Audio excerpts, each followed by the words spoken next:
Hi hello guys welcome back to Aadya colourful. ನಾನು Suma. Friends, ಇವತ್ತಿನ ವಿಡಿಯೋದಲ್ಲಿ ಒಂದು ಇನ್ಸ್ಟೆಂಟ್ ಬ್ರೇಕ್ಫಾಸ್ಟ್ ರೆಸಿಪಿನ ನಿಮ್ಮ ಜೊತೆ ಶೇರ್ ಮಾಡ್ತಾ ಇದ್ದೀನಿ. ನಿಮಿಷದಲ್ಲಿ ರುಚಿಯಾದ ಮೃದುವಾದ ದೋಸೆನ ಮಾಡಿ ತಿಂದರೆ ಖಂಡಿತ ಯಾವಾಗಲೂ ಕೂಡ ಹೀಗೆ ತಯಾರಿಸ್ಕೊಳ್ತೀರಾ ಅಂತ ಹೇಳ್ತೀನಿ. ತುಂಬಾ ಟೇಸ್ಟಿಯಾಗಿ ಈಸಿಯಾಗಿ ಮಾಡುವಂಥ ಒಂದು ದೋಸೆ ರೆಸಿಪಿ.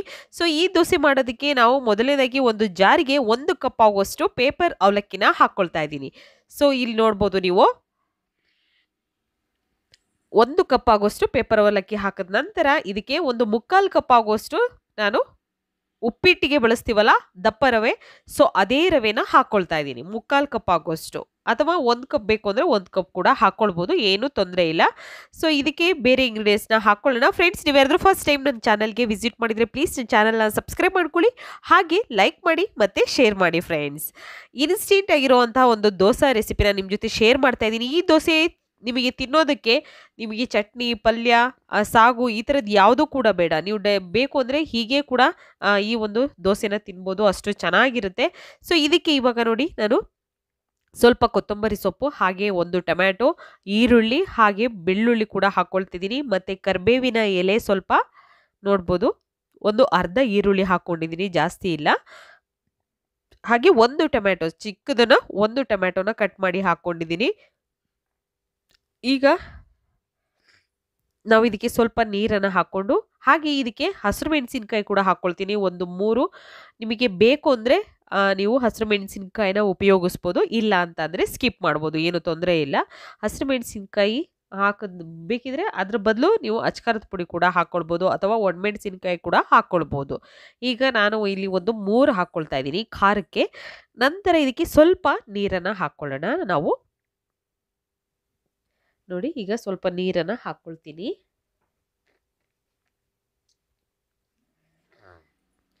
ನಂತರ ಈಗ ಗ್ರೈಂಡ್ ಮಾಡ್ಕೊಂಡು ಬಂದಿದ್ದೀನಿ ನುಣ್ಣಗೆ. ರುಬ್ಬಕ್ಕೆ ಸ್ವಲ್ಪ ನೀರು ಬೇಕು ಅಂದರೆ ಹಾಕ್ಕೊಂಡು ನೀವು ರುಬ್ಬೋದು, ಏನು ತೊಂದರೆ ಇಲ್ಲ. ಸೊ ಈ ಥರ ನಾನು ರುಬ್ಕೊಂಡು ಬಂದಿದ್ದೀನಿ, ನೋಡ್ಬೋದು. ಒಂದೇ ಥರ ದೋಸೆಗಳನ್ನು ತಿಂದು ಬೇಜಾರಾಗಿದ್ದರೆ ಖಂಡಿತ ರುಚಿಯಾಗಿರುವಂತಹ ಒಂದು ಇನ್ಸ್ಟೆಂಟ್ ದೋಸೆನ ಖಂಡಿತ ಮನೆಯಲ್ಲಿ ತಯಾರಿಸಿ. ಈ ಒಂದು ದೋಸೆ ತಿನ್ನೋದಕ್ಕೆ ನಿಮಗೆ ಚಟ್ನಿ ಕೂಡ ಬೇಕಾಗೋದಿಲ್ಲ, ಅಷ್ಟು ಡಿಫ್ರೆಂಟ್ ಆಗಿರುತ್ತೆ ಮತ್ತು ತುಂಬ ಈಸಿಯಾಗಿ ಮಾಡ್ಕೊಳ್ಬೋದು ಈ ಒಂದು ದೋಸೆನ. ನೋಡಿ ಸರಿ, ಎಷ್ಟು ಚೆನ್ನಾಗಿ ಬಂದು. ನೀವೆಲ್ಲರೂ ಕೂಡ ಸುಮಾರು ಟೈಪಲ್ಲಿ ಈ ದೋಸೆಗಳನ್ನು ಮನೆಯಲ್ಲಿ ಖಂಡಿತ ತಯಾರಿಸಿರ್ತೀರ, ಹಾಗೆ ತಿಂದು ಇರ್ತಿರೋ ಕೂಡ. ತುಂಬಾ ಈಸಿಯಾಗಿ ಮಾಡುವಂಥ ವಿಧಾನಗಳಲ್ಲೇ ಮಾಡಿರ್ತೀರ.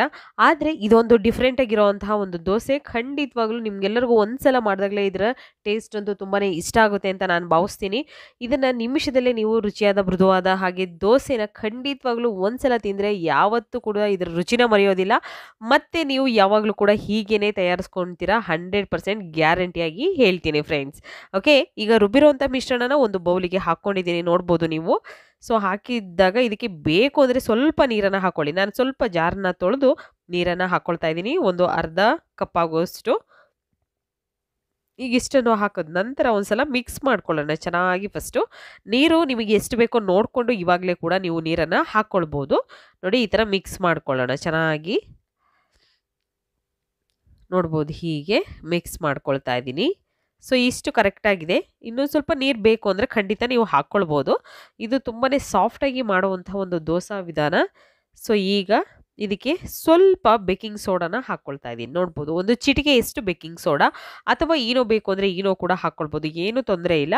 ಅಕಸ್ಮಾತ್ ನಿಮಗೆ ಈ ಬೇಕಿಂಗ್ ಸೋಡಾ ಬೇಡ ಅಂದರೆ ಖಂಡಿತ ನೀವು ಸ್ಕಿಪ್ ಮಾಡ್ಬೋದು, ಏನೂ ಪ್ರಾಬ್ಲಮ್ ಇಲ್ಲ. ನಂತರ ರುಚಿಗೆ ತಕ್ಕಷ್ಟು ಉಪ್ಪನ್ನು ಹಾಕ್ಕೊಳ್ಳೋಣ. ಇಷ್ಟನ್ನು ಹಾಕಿದ ನಂತರ ಇದಕ್ಕೆ ಸ್ವಲ್ಪ ನೀರನ್ನು ಹಾಕ್ಕೊಳ್ತಾ ಇದ್ದೀನಿ ನಾನು.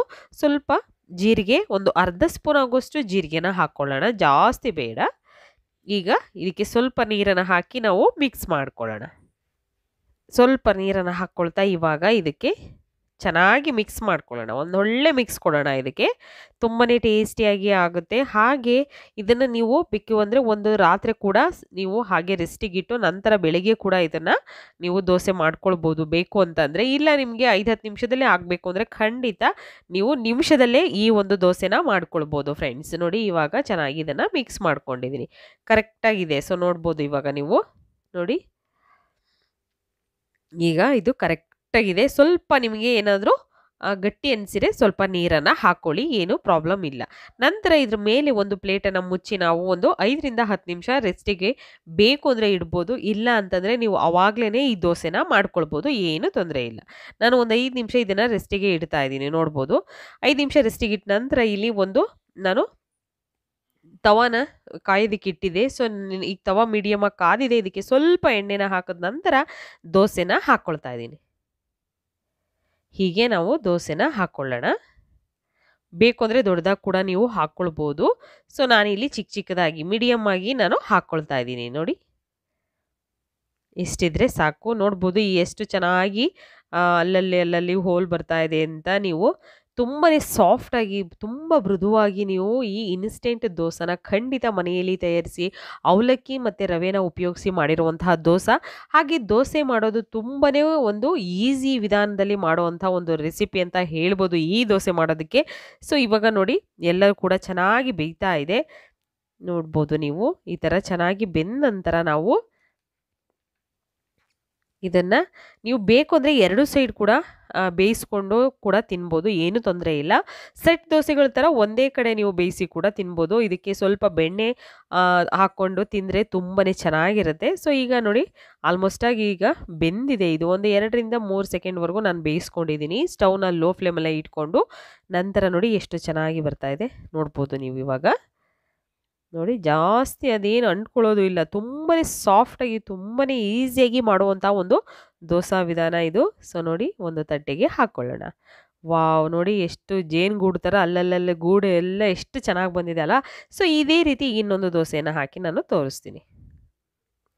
ಈ ರೀತಿ ನೀವು ದೋಸೆನ ಹಾಕ್ಕೊಳ್ಳಿ. ದೋಸೆ ಹಾಕಿದ ನಂತರ ಅಲ್ಲಲ್ಲಿ ಬಬಲ್ಸ್ ಬರ್ತಾ ಇರುತ್ತೆ. ಸೊ ನೋಡಿ, ಈ ಥರ ನೀಟಾಗಿ ನೀವು ಒಂದು ಶೇಪನ್ನು ಕೊಟ್ಕೊಂಡು ಹಾಕ್ಕೊಳ್ಬೋದು. ಅಥವಾ ನೀವು ತವಾ ಪೂರ್ತಿ ದೊಡ್ಡದಾಗಿ ಕೂಡ ಮಸಾಲೆ ದೋಸೆ ಹಾಕ್ತೀವಲ್ಲ, ಆ ರೀತಿಯಲ್ಲೂ ಕೂಡ ತುಂಬ ದೊಡ್ಡದಾಗಿ ಕೂಡ ಹಾಕ್ಕೊಳ್ಬೋದು. ಒಂದು ದೋಸೆ ತಿಂದರೆ ಸುಸ್ತಾಗಬೇಕು, ಅಷ್ಟು ಚೆನ್ನಾಗಿರುತ್ತೆ. ನೋಡಿ, ಇವಾಗ ಆಗಿದೆ ಇದು. ಸೊ ಇದನ್ನು ಇವಾಗ ನಾವು ಮೇಲ್ಗಡೆ ಪ್ಲೇಟನ್ನು ಮುಚ್ಚದಲ್ಲೇ ಹಾಗೆ ಬೇಯಿಸ್ಕೊಳ್ತಾ ಇದ್ದೀನಿ. ಹಾಗೆ ಬೇಯಿಸಿ ನೋಡಿ, ನಿಧಾನವಾಗಿ ಈ ರೀತಿ ತೆಗಿಯೋಣ. ಫಸ್ಟು ಸೈಡೆಲ್ಲ ಬಿಡಿಸ್ಕೊಂಡ್ರೆ ನೀಟಾಗಿ ಬರುತ್ತೆ, ಆರಾಮ್ಸೆ ಬರುತ್ತೆ, ಏನು ತೊಂದರೆ ಇಲ್ಲ. ತುಂಬಾ ಈಸಿಯಾಗಿ ನಿಮಿಷದಲ್ಲೇ ರುಚಿಯಾದ ಮೃದುವಾದ ದೋಸೆನ ಮಾಡಿ ತಿಂದರೆ ಗ್ಯಾರಂಟಿ ಯಾವಾಗಲೂ ಕೂಡ ಹೀಗೆ ತಯಾರಿಸ್ಕೊಂಡು ತಿಂತೀರಾ ಅಂತ ನಾನು ಹೇಳ್ತೀನಿ. ತುಂಬಾ ರುಚಿಯಾಗಿರುವಂತಹ ಅವಲಕ್ಕಿ ಮತ್ತು ಮಸಾಲೆಗಳನ್ನು ಹಾಕಿ ಮಾಡಿರುವಂತಹ ಒಂದು ದೋಸೆ ಇದು. ಇನ್ಸ್ಟೆಂಟ್ ದೋಸೆ ರೆಸಿಪಿ ರೆಡಿಯಾಗಿದೆ. ನೀವು ಕೂಡ ಮನೇಲಿ ಟ್ರೈ ಮಾಡಿ, ಹೇಗೆ ಬಂತು ಅಂತ ತಪ್ಪದೆ ನನಗೆ ಕಾಮೆಂಟ್ ಸೆಕ್ಷನಲ್ಲಿ ತಿಳಿಸಿ ಫ್ರೆಂಡ್ಸ್. ವಿಡಿಯೋ ಇಷ್ಟ ಆಗಿದ್ರೆ ಪ್ಲೀಸ್ ಚಾನಲ್ನ ಸಬ್ಸ್ಕ್ರೈಬ್ ಮಾಡ್ಕೊಳ್ಳಿ, ಹಾಗೆ ಲೈಕ್ ಮಾಡಿ ಮತ್ತು ಶೇರ್ ಮಾಡಿ ಫ್ರೆಂಡ್ಸ್. ಓಕೆ, ನೀವು ಕೂಡ ಮನೆಯಲ್ಲಿ ಈ ಒಂದು ಇನ್ಸ್ಟೆಂಟ್ ಆಗಿರೋವಂತಹ ದೋಸೆನ ಖಂಡಿತ ಮನೆಯಲ್ಲಿ ತಯಾರಿಸಿ ನೋಡಿ, ಹೇಗೆ ಬಂತು ಅಂತ ತಪ್ಪದೆ ತಿಳಿಸಿ ಫ್ರೆಂಡ್ಸ್. ಓಕೆ, ಇವತ್ತಿನ ವಿಡಿಯೋನ ನಾನು ಇಲ್ಲಿಗೆ ಮುಗಿಸ್ತಾ ಇದ್ದೀನಿ. ಮತ್ತೆ ಇನ್ನೊಂದು ಹೊಸ ವಿಡಿಯೋ ಜೊತೆ ಬರ್ತೀನಿ. ಅಲ್ಲಿವರೆಗೂ ಬಾಯ್, ಸಿ ಯು, ಟೇಕ್ ಕೇರ್.